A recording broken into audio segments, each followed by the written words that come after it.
Now, in further analyzing the president's speech last night, I want to remind you of a very important point that I made last week. Barack Obama is the United States government at the moment. The official position of the United States government is that Islam is a religion of peace and is as anti-terror as you and I are, and therefore cannot inspire people like the San Bernardino 2. It is not Islam. There's no such thing as radical Islam. It is ISIS and Al-Qaeda and all the others who are using Islam, but they are not Islam, even though they say they are. They are bastardizing the religion of peace. This is our official view as a country. It's our official position as a country. So, Saeed Farouk, and it looks like now the ringleader was the wife, what they did was not inspired by Islam. It was by ISIS. It was ISIS who radicalized them, not Islam. ISIS is not Islam. ISIS is a bunch of horrible, rotten, mean people terrorizing others. But that's not what Islam is. And now they've got this ISIS link that they announced. That's why all of a sudden they can call it terrorism. That's why Obama can call it terrorism now, because ISIS is terrorism. Islam is not. It's a very important distinction, and Obama made my point for me in his speech last night, and Mrs. Clinton did yesterday with George Stephanopoulos. I will explain and illustrate when we get back. Happy to have you with us. We kick off a brand new week of Broadcast Texas. Very, very important to understand here. As far as Barack Obama is concerned, and therefore our government, I mean, he is our government right now, there is no violent Islam. There is no terrorism that comes from Islam. There is no violence. It is a religion of peace. Every act of terror that is committed by groups claiming to be Islamic is not. They are perverting a great religion, which is a religion of peace. Here is Obama saying so in his speech last night. And one of the purposes of the speech last night was to separate ISIS from Islam, and he did it right off the bat near the top. It is clear that the two of them have gone down the dark path of radicalization, embracing a perverted interpretation of Islam that calls for war against America and the West. They had stockpiled assault weapons, ammunition, and pipe bombs. So this was an act of terrorism designed to kill innocent people. Now, before you start thinking that that's a major, major shift in policy, that Obama has finally crossed the bridge and agreed, he's done nothing of the sort.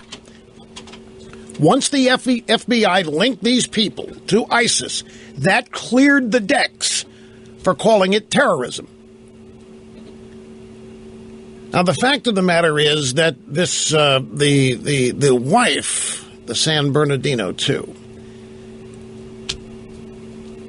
and himself, the father of Saeed himself, devoutly religious, more and more radicalized. She became more radical as she got closer to her religion, not as she got closer to ISIS. She probably never met ISIS. She might have communicated with them, but in every statement that has been made by their family, these two we've been told that these two became more violent, more radical after they had become more devout in their religion. They never joined ISIS. They didn't join Al-Qaeda. And if I may make a brief departure, this business Al-Qaeda was, that Obama said in the first soundbite we played, talking about ISIS, dangerous organization like Al-Qaeda was. There is no was. Right after the Paris attack that ISIS carried out, Al-Qaeda carried out an attack in Mali. More people were killed in Mali, 20 people, than in San Bernardino, 14. And they are still investigating whether the San Bernardino 2 made contact with Al-Qaeda elements when they were overseas in Saudi Arabia and Pakistan. Don't buy this idea that Al-Qaeda's done and over with and finished because Obama got Osama. This is all part of the same smokescreen that Obama's been tough on terrorism. He's been tough. He's taken him out. He's eliminated, got rid of Al-Qaeda. Bush never did that. But I got him. Al-Qaeda is a was. Now we're dealing with ISIL and so forth. But here's the thing, folks, of many things. If Islam plays no role in this, as our president tells us, and as Valerie Jarrett tells us, and as Loretta Lynch tells us, and as practically the entire Democrat Party tells us, there's a lot of terrorism in the world.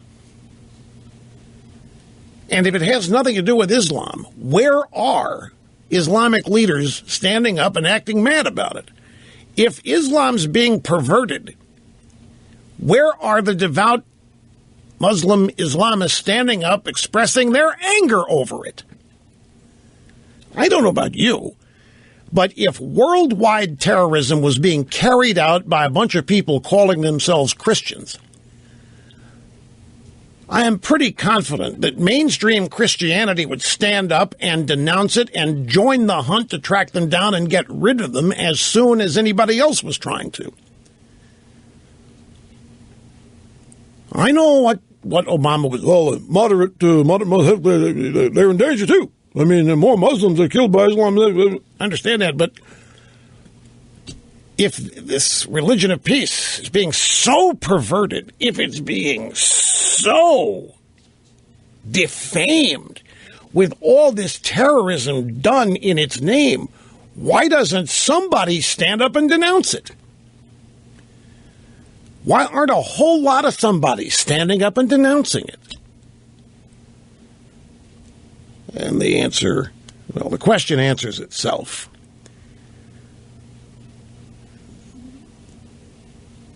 But it's clear that the San Bernardino two were radicalized not by ISIS, not radical. They were radicalized by becoming deeper and deeper believers of their religion. Now, why does this matter? What is the big deal? Why is, people say Obama refuses to utter the term radical Islam. Why does he not do it? What does it matter? I'll tell you why it matters. And in so doing, ladies and gentlemen, I want to play for you a couple of sound bites of Mrs. Clinton, who was on with George Stephanopoulos, which is funny. I mean, here the boss goes on TV with the employee. Hillary, the boss, Stephanopoulos, the employee. Stephanopoulos was always in the Clinton war room back when Bill was president. Now he's been reassigned from the war room to ABC. So he's a faux journalist, actually a Democrat Party hack, and the boss shows up for an interview on his Sunday morning show called This Week. Stephanopoulos said, "You have been reluctant to say that we're fighting radical Islam, and I wonder why not.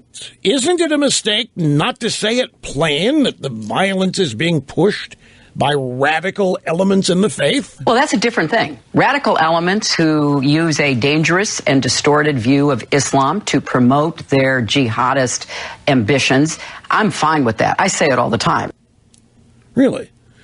That's a different thing. Radical elements who use a dangerous and distorted view of Islam to promote their jihadist ambitions. I'm fine with that. I say it all the time, except that she doesn't. She doesn't say radical Islam. Here's Obama. Grab audio soundbite number 3.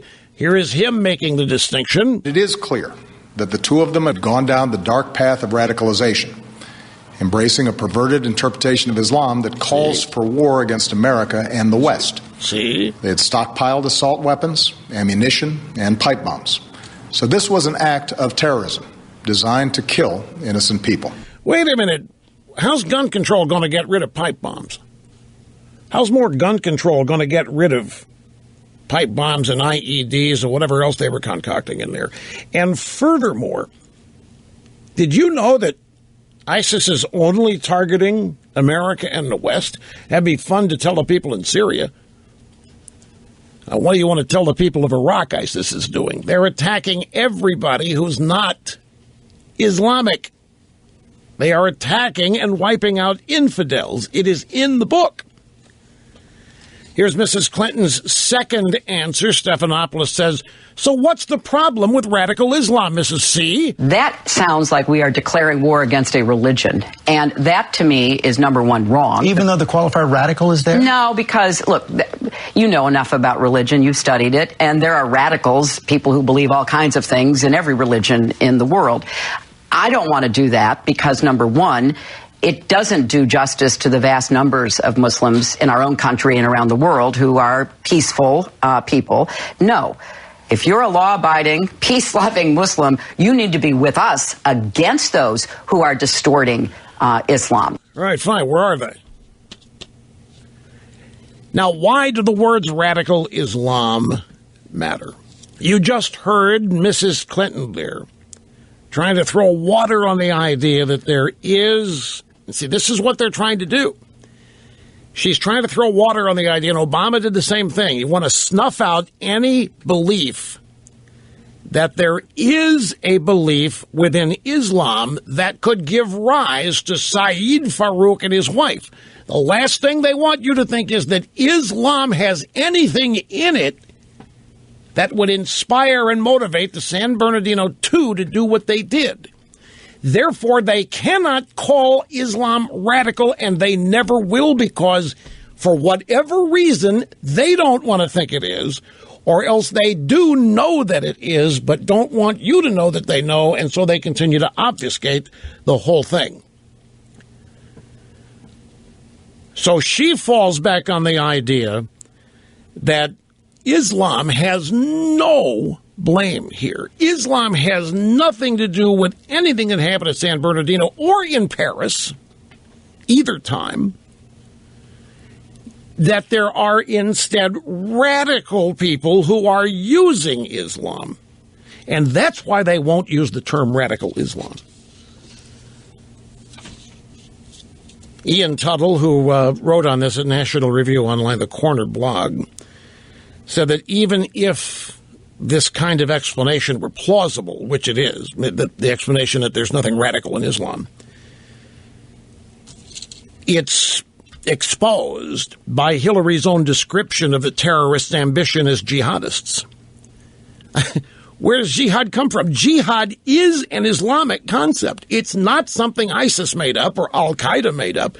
Jihad is an Islamic concept. Terrorists cannot have jihadist ambitions and then use Islam to explain it. The Islam comes first. Islam is what inspires all of this. And our Democrat Party refuses to go there. They just won't hear of it. And who knows why? We can speculate why the way they vote, or they have deep problems with America that I shudder to think what it is, but it's dangerous regardless. We are a great nation at risk in a dangerous world, made even more dangerous by virtue of who our current leadership is. As is evidenced by that speech last night, this administration still does not see the threat the way you and every other American does. And I will maintain to you,